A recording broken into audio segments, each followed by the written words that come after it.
प्रत्येक स्वामी भक्तासाठी हा खूप इम्पॉर्टंट व्हिडिओ आहे, शेवटपर्यंत बघा.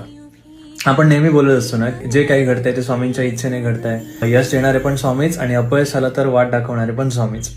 पण इथेच एकच प्रश्न उभा राहतो, जर अपयश आल्यानंतर स्वतःला सावरायचं कसं? पुन्हा त्याच ताकदीने कसं उभं राहायचं? पुन्हा नव्याने सुरुवात कशी करायची?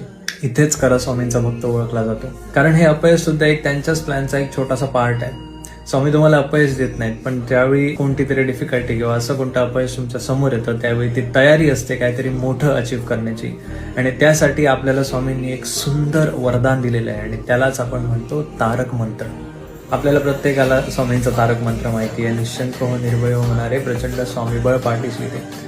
हा तारक मंत्र स्वामींना ऐकवून दाखवण्यासाठी आपल्याला नव्हता दिला. हा तारक मंत्र त्यांनी दिला आहे की आपल्या स्वतःला तो आपण बोलून दाखवला पाहिजे. रोज सकाळी उठल्यानंतर आंघोळ करून, पूजा करून, ध्यान केल्यानंतर